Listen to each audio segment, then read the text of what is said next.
তাড়াতাড়ি গেলে গর্ভগৃহে ঢুকে জগন্নাথ দেবের দর্শন হয়। তো চলো ওখানে গিয়ে বাদ বাকি জিনিস তোমাদের সাথে শেয়ার করছি।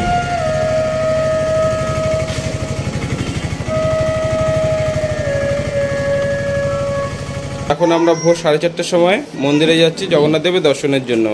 যে মোটামুটি সবাই অলমোস্ট রেডি। 4 ধামের এক ধাম জগন্নাথ দেবের পুরী। এই মন্দিরটি উড়িষ্যা উপকূলে অবস্থিত। পুরাণ অনুযায়ী ভগবান শ্রীকৃষ্ণের প্রাণ এখানে রয়েছে। প্রত্যেক দিন লক্ষ লক্ষ ভক্ত এই মন্দিরে জগন্নাথ দেবের দর্শন করতে আসে। পুরাণ অনুযায়ী এই মন্দিরে প্রচুর অলৌকিক কাহিনী রয়েছে। তার মধ্যে কিছু তথ্য আমি আমার ভিডিওর মাধ্যমে তোমাদের সাথে শেয়ার করছি। যেমন মন্দিরের প্রবেশদ্বার ভোরে কখন খোলে, ভোর আরতি কখন হয়, জগন্নাথ দেবকে সারাদিনে কতবার ভোগ অর্পণ করা হয়, মহাপ্রসাদ কখন বিতরণ করা হয়, মন্দিরের ধ্বজা কখন পরিবর্তন করা হয়, এই সমস্ত তথ্য আজকে আমি তোমাদের সাথে শেয়ার করব। তাই বলছি ফ্রেন্ডস, তোমরা সবাই সম্পূর্ণ ভিডিওটি দেখো। আশা করি তোমাদের সবার খুব ভালো লাগবে। আর আমার এই ভিডিওটি যদি তোমাদের ভালো লেগে থাকে অতি অবশ্যই আমার চ্যানেলটি সাবস্ক্রাইব করো আর পাশে থাকা বেল আইকনটি প্রেস করে অল করে দিও। তো ফ্রেন্ডস, সাথে থাকো, সঙ্গে থাকো। জয় জগন্নাথ।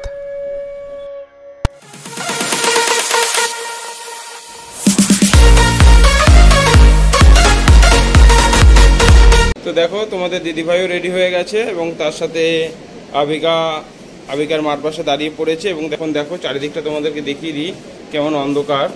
তো এখনও সকাল হয়নি, এখন যেহেতু ভোর 4:30 পৌনে 5টা মতন বাজে। তো এই ভোরবেলাতেই এখন আমরা যাব জগন্নাথ দেবের দর্শনে। বেলাভূমি হোটেলের সামনে থেকে আমরা একটা অটো বুক করে নিলাম। অটোটি প্রথমে 150 টাকা চেয়েছিল, কিন্তু আমরা বার্গেনিং করে 120 টাকাতে ফাইনাল করেছি। তাই বলছি ফ্রেন্ডস, তোমরাও যখন এরকম অটোওয়ালার সাথে এরকম রেট ফাইনাল করবে অবশ্যই বার্গেনিং করে নেবে।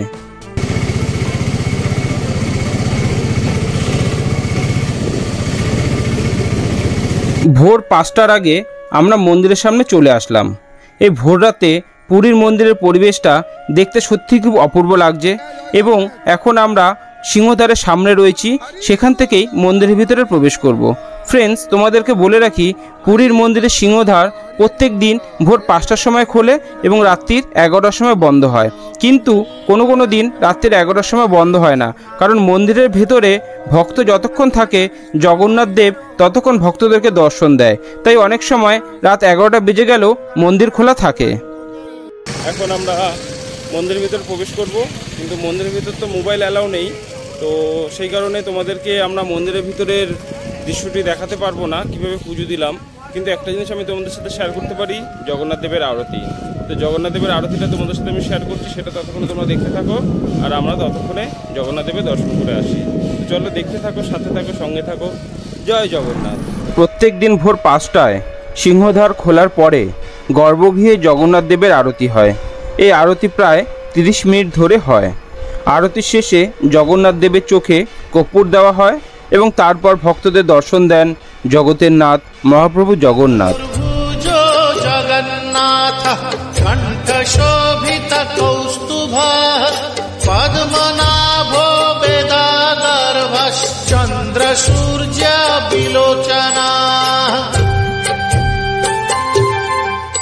জগন্নাথ দেবের দর্শন সেরে মন্দিরের ভেতরে চারিদিকটা ঘুরে এখন আমি মন্দিরের বাইরে আসলাম।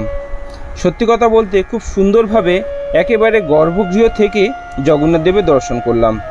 এর আগে আমি পুরীতে অনেকবার এসেছি, কিন্তু কখনোই গর্ভগৃহ থেকে দর্শন করতে পারিনি, কারণ আমি ভোর 5টার সময় কখনোই আসিনি মন্দিরে।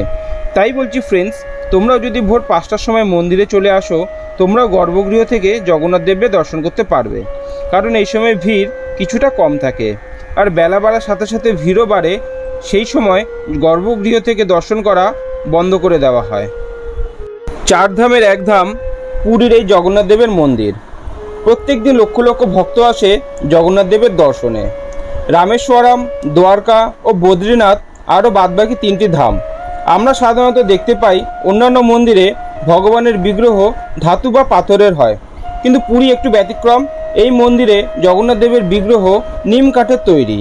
প্রতি 12 বা 19 বছর পর পর আনুষ্ঠানিকভাবে সঠিক প্রতিরূপ দ্বারা প্রতিস্থাপিত করা হয় জগন্নাথ দেবের বিগ্রহ। পুরী মন্দিরের প্রধান উৎসব হলো রথ, যা পালিত হয় আষাঢ় মাসে। এই সময় ভগবান জগন্নাথ ভাই বলরাম ও বোন সুভদ্রাকে নিয়ে রথে করে মাসিবাড়ি যান, যা গুন্ডিচা মন্দির নামে পরিচিত। জগন্নাথ মন্দির থেকে 3 কিলোমিটার দূরে রয়েছে এই মন্দির। মন্দির কমপ্লেক্সটি 37,000 বর্গমিটারেরও বেশি এলাকা জুড়ে রয়েছে এবং মন্দিরের সামনে আমরা যে পাঁচিলটি দেখতে পাই, সে পাঁচিলটির নাম হচ্ছে মেঘনাদা পাঁচেরি, যার উচ্চতা 20 ফুট। ভগবান জগন্নাথ মন্দিরের বাইরের প্রাচীরের চারদিকে ভক্তদের জন্য দরজা খোলা রয়েছে। এই মন্দিরের 4টি দরজা 4টি প্রাণী দ্বারা প্রতিনিধিত্ব করা হয়। পূর্ব দিকে সিংহ আছে, তাই একে সিংহদ্বার বলা হয়। পশ্চিমে বাঘ আছে, তাই একে বাঘের দরজা বা ব্যাঘ্রদ্বারও বলে। উত্তরে হাতি রয়েছে, তাই একে হাতিদ্বার বা গজদ্বারও বলে। আর দক্ষিণে ঘোড়া রয়েছে, তাই একে অশ্বদ্বার বলা হয়।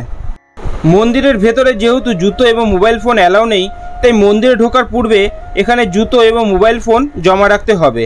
এক জোড়া জুতো 3 টাকা এবং একটি মোবাইল ফোন 5 টাকা। সিংহদ্বারে ভক্তদের ভিড় সবথেকে বেশি থাকে বলে এখানে ব্যারিকেড দিয়ে লাইন করে দেওয়া হয়েছে। এখান থেকে ভক্তরা লাইন মেনটেন করে মন্দিরের ভিতরে প্রবেশ করে এবং যত বেলা বাড়ে ভিড় তত বাড়তে থাকে। দেখো ফ্রেন্ডস, সিংহদ্বার থেকে ঢোকার জন্য ভক্তদের কত ভিড়। এই ভক্তরা সবাই সিংহদ্বার থেকে মন্দিরের ভিতরে প্রবেশ করবে। পুরীর মন্দিরে ভক্তদের প্রবেশের জন্য কিছু নিয়ম রয়েছে। তার মধ্যে অন্যতম হলো পোশাক, যেমন ছেলেরা হাফ প্যান্ট ও মেয়েরা জিন্স বা শর্টস পরে মন্দিরের ভিতরে প্রবেশ করতে পারবে না। পুরীর মন্দিরে জগন্নাথ দেবকে সারাদিনে মোট কতবার ভোগ নিবেদন করা হয় এবং এই ভোগের মধ্যে কি কি থাকছে, চলো সেটা একবার আমরা জেনে নিই। প্রতিদিন 6 বার করে দেবতাকে ভোগ নিবেদন করা হয়। সাধারণত দিনে সকাল 7টা থেকে 8টার মধ্যে জগন্নাথ দেবকে প্রথম ভোগ দেওয়া হয়। এই ভোগকে বলা হয় গোপাল বল্লভা ভোগ। এই ভোগটি তৈরি হয় প্রাতরাশে। এরপর সকাল 10টায় জগন্নাথকে দ্বিতীয় ভোগ দেওয়া হয়, যা সাধারণত এন্দুরি পিঠা এবং মান্তা পুলি সহ 13টি আইটেম থাকে। এর পরের ভোগ হয় বেলা 11টার সময়, যাকে বলা হয় ভোগা মধ্যাহ্ন ভোগা। ভক্তরা জগন্নাথ দেবকে যে ভোগের ডালা দেন সেটাই হয় এই সময়কার ভোগ। এরপরে বেলা 12টা থেকে 1টার মধ্যে ভগবান জগন্নাথ দেবকে ভোগ দেওয়া হয়, যাকে বলা হয় মধ্যাহ্ন ভোগা। এই ভোগে থাকে 40 রকম পদ। দেবতাকে পরবর্তী নৈবেদ্য সন্ধ্যে 7টা থেকে 8টার মধ্যে তৈরি করে দেওয়া হয়, যা সন্ধ্যা ধূপা নামে পরিচিত। জগন্নাথ দেবকে শেষ ভোগ দেওয়া হয় রাত 11টার সময়, যা বড় সিংহারা ভোগ নামে পরিচিত। এই রাস্তাটি জগন্নাথ মন্দিরের সিংহদ্বারের সামনে থেকে সোজা জগন্নাথের মাসিবাড়ি গুন্ডিচা মন্দির পর্যন্ত গেছে। রথের সময় জগন্নাথ দেব তার ভাই এবং বোনকে নিয়ে রথে করে এই রাস্তার উপর থেকেই মাসিবাড়িতে যান। পুরীর মন্দিরের রান্নাঘরের প্রচুর পৌরাণিক কাহিনী রয়েছে। তো সেই কাহিনীর মধ্যে কি কি রয়েছে, তো চলো সেটা একবার আমরা জেনে নিই। পুরীর মন্দিরের রান্নাঘরটি বিশ্বের দ্বিতীয় বৃহত্তম রান্নাঘর নামে পরিচিত। এই মন্দিরের রান্নাঘরটি রোষাঘর নামেও পরিচিত রয়েছে। পুরীর মহাপ্রসাদের এমনই গুণ যে কোনো দিনও এখানে প্রসাদ বাড়তি হয় না, আবার কখনো নষ্টও হয় না। এখানে কোনো পুরাতন পাত্রে রান্না করা হয় না, প্রতিদিন নতুন নতুন পাত্রে রান্না করা হয়। তাই একদল খালি মাটির পাত্র বানায় আর আরেক দল তা সরবরাহ করে নিয়ে যায় রান্নাঘরে। আর এখানকার সমস্ত রান্নাই তৈরি হয় মাটির পাত্রে এবং কাঠের উনানের জালে। এই রোষাঘরে রয়েছে 752টি উনুন। পুরীর জগন্নাথ মন্দিরে ব্যবহার করা হয় না কোনো প্রকারের ধাতব বাসনপত্র। শতাব্দীর পর শতাব্দী ধরে প্রতিদিন পালিত হয় স্বদেশী আনায় এমন উজ্জ্বল নিদর্শন ভূভারতে মেলা কঠিন। এই রান্নাঘরে একটি অদ্ভুত মহিমা রয়েছে যে রান্নাঘরে রান্না করার সময় একটি হাঁড়ির উপর আর একটা হাঁড়ি বসিয়ে দিয়ে রান্না করে, কিন্তু অদ্ভুতভাবে সবার উপরের হাঁড়ির রান্নাটা সবার আগে সম্পূর্ণ হয়। প্রতিদিন 100টির উপরে আইটেম রান্না করা হয়, যা দুভাগে বিভক্ত। এই দুই ভাগকে পাক্কা এবং সূক্ষ্ম নামে ডাকা হয়। পাক্কা বলা হয় যে খাবারগুলো সিদ্ধ করা, যেমন চাল, ডাল, খিচুড়ি এবং সমস্ত রকমের সবজি। আর অপরদিকে সূক্ষ্ম বলা হয় বিস্কুট, মিষ্টান্ন আর বিভিন্ন ধরনের পিঠা। বাইরে থেকে আনা কোনো খাবারই জগন্নাথ দেবকে দেওয়া হয় না। আরও একটি অলৌকিক বিষয় রয়েছে এই রান্নাঘরে।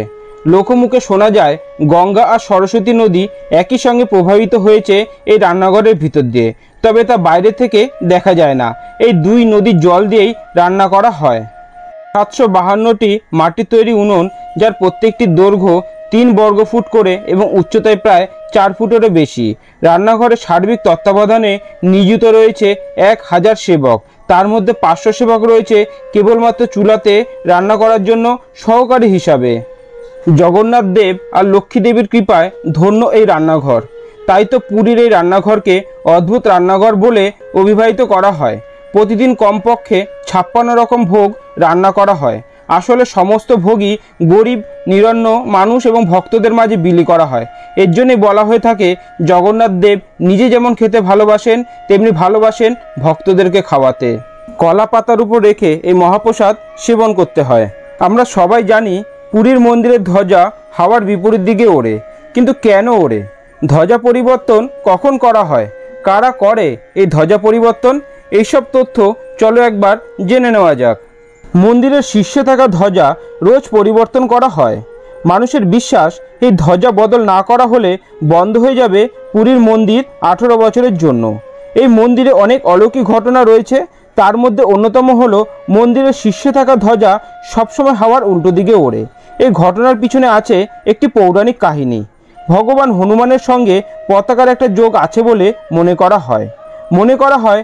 সমুদ্র গর্জনের জন্য ভগবান বিষ্ণুর বিশ্রাম নেওয়া কঠিন হয়ে যায়। তখন এই রকম কথা জানতে পেরে হনুমানজি সমুদ্রকে তার গর্জন বন্ধ করতে বলেন, কিন্তু সমুদ্র জানান তার নিয়ন্ত্রণ নেই এই শব্দের উপরে। তখন হনুমান নিজেকে দুভাগে বিভক্ত করে বাতাসের চেয়ে দ্রুত গতিতে প্রশিক্ষণ করে ঘুরে মন্দিরের চারিপাশে একটি বায়ুচক্র তৈরি করেছিলেন। এই বায়ুচক্রের জন্য সমুদ্রের গর্জন মন্দিরের ভিতরে প্রবেশ করতে পারে না এবং মন্দিরের শীর্ষে থাকা ধ্বজা বাতাসের উল্টো দিকে ওড়ে। নীলচক্র হলো জগন্নাথ মন্দিরের শীর্ষে বসানো চাকতি। প্রথা অনুসারে নীলচক্রে প্রতিদিন একটি ভিন্ন পতাকা উত্তোলন করা হয়। নীলচক্রের উপর উত্তোলিত পতাকাকে বলা হয় পতিতা পাবনা এবং এটি গর্ভগৃহে স্থাপিত দেবতাদের মূর্তির সমতুল্য। এই ধ্বজা প্রতিদিন গরমকালে সন্ধ্যে 6টার সময় ও শীতকালে বিকেল 5টার সময় পরিবর্তন করা হয়। যারা মন্দিরের উপর এভাবে ধ্বজা পরিবর্তন করে তারা চোল বংশের একটি বিশেষ শাখার বংশধর। শুধুমাত্র এই বংশের লোকেদেরই এই কাজের অনুমতি আছে। পুরী মন্দিরের ধ্বজা কিভাবে পরিবর্তন করে আমার ভিডিওর মাধ্যমে একবার দেখে নেব, এবং দেখে নেওয়ার আগে সবাই মিলে বলো জয়।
ফ্রেন্ডস, তোমাদের কেমন লাগছে আমার এই আজকের ভিডিওটি? আর তোমাদের ভিডিওটি যদি ভালো লেগে থাকে অতি অবশ্যই আমার চ্যানেলটি সাবস্ক্রাইব করো আর পাশে থাকা বেল আইকনটি প্রেস করে অল করে দিও। তো ফ্রেন্ডস, দেখতে থাকো, সাথে থাকো। জয় জগন্নাথ। পুরীর মন্দির আগের থেকে অনেক বেশি ডেভেলপ করেছে, অনেক সুন্দরভাবে নতুনভাবে সাজিয়ে তুলেছে। এখানে দেখো ফ্রেন্ডস, এখানে দেখা যাচ্ছে এখানে একটা ড্রিঙ্কিং ওয়াটারের কল রয়েছে। ভক্তদের জলের যদি দরকার পড়ে অনায়াসে ভক্তরা এখান থেকে জল খেতে পারে। এবং চারিদিকটা দেখো, আমি তোমাদেরকে ঘুরে ঘুরে দেখাচ্ছি কত সুন্দর ডেভেলপ করেছে, কত সুন্দরভাবে সাজিয়েছে। ভক্তদের বসার জন্য এখানে ব্যবস্থা করা হয়েছে এবং দেখো ছোট বড় গাছ দিয়ে কত সুন্দরভাবে সাজিয়েছে। আর ওপাশে যে ঘরগুলো দেখতে পাচ্ছ এগুলো সবই শৌচালয়, অর্থাৎ ভক্তদের মন্দিরে পুজো দিতে আসার সময় কোনো সমস্যার সম্মুখীন হতে হবে না। মন্দিরের দক্ষিণ দ্বার বা অশ্বদ্বারের সামনে আমরা হনুমানকে শিকল দিয়ে বেঁধে থাকতে দেখি। এই মন্দিরটি বেরি হনুমান নামে পরিচিত। শোনা যায় পুরীর মন্দির তৈরির সময় বেশ সমস্যার কারণ হয়ে দাঁড়িয়েছিল এই সমুদ্র। ক্রমাগত ঢেউয়ের চোটে বারবার ব্যাঘাত ঘটেছিল মন্দির নির্মাণে। সেই সময় প্রভু জগন্নাথ হনুমানকে মন্দির রক্ষার কাজে নিযুক্ত করেন। পবনপুত্রের দায়িত্ব ছিল মন্দিরের ভেতরে সমুদ্রের জল না ঢুকে পড়ে সেই দিকে খেয়াল রাখা। সেই দায়িত্ব মন দিয়ে পালন করতেন হনুমান। কিন্তু তিনি মাঝে মাঝেই কোথায় চলে যেতেন, আর সেই সময় মন্দিরের সংকীর্ণ বিস্তীর্ণ এলাকা সমুদ্রের জলে প্লাবিত হয়ে যেত আর মন্দিরের খুবই ক্ষতি হতো। সেই সময় জগন্নাথ দেব রেগে গিয়ে হনুমানকে ডেকে এনে এখানে শিকল দিয়ে বেঁধে রেখে দিয়েছে। আর সেই থেকেই এখানে হনুমান বেরি পড়ে আছে। ভক্তরা জগন্নাথ দেব দর্শন করার সাথে সাথে এই হনুমানজিকেও দর্শন করে। জগন্নাথ মন্দিরের ভেতরে অনেক ছোট ছোট মন্দির রয়েছে। তার মধ্যে অন্যতম হলো মা বিমলা মন্দির। বিমলাকে জগন্নাথের তান্ত্রিক স্ত্রী এবং মন্দির কমপ্লেক্সের একজন অভিভাবক বলে মনে করা হয়। মূল মন্দিরে জগন্নাথের পুজো করার আগে ভক্তরা বিমলাকে শ্রদ্ধা জানান। জগন্নাথের দেওয়া খাবার মহাপ্রসাদ হিসাবে পবিত্র হয় না যতক্ষণ না এই প্রসাদ মা বিমলাকে দেওয়া হয়। আমি এখন তোমাদের যে বিমলা মায়ের মন্দিরটি দেখাচ্ছি, এই মন্দিরটি জগন্নাথ দেব মন্দিরের বাইরে দক্ষিণ পাশে রয়েছে। ফ্রেন্ডস, আমি আমার ভিডিওটি আজকে এখানেই শেষ করছি। তো আজকে আমার এই ভিডিওটি তোমাদের কেমন লাগলো তোমরা অবশ্যই আমাকে কমেন্ট বক্সে জানিও। আর আমার ভিডিওগুলো যদি তোমাদের ভালো লেগে থাকে অতি অবশ্যই আমার চ্যানেলটি সাবস্ক্রাইব করো আর পাশে থাকা বেল আইকনটি প্রেস করে অল করে দিও। আর যারা যারা সাবস্ক্রাইব করে রেখেছো তাদেরকে জানাই অসংখ্য ধন্যবাদ। আর সবাইকে আরেকবার বলছি জয় জগন্নাথ। ফ্রেন্ডস, আবার দেখা হবে নতুন একটি দিনে নতুন একটি ব্লগের সাথে।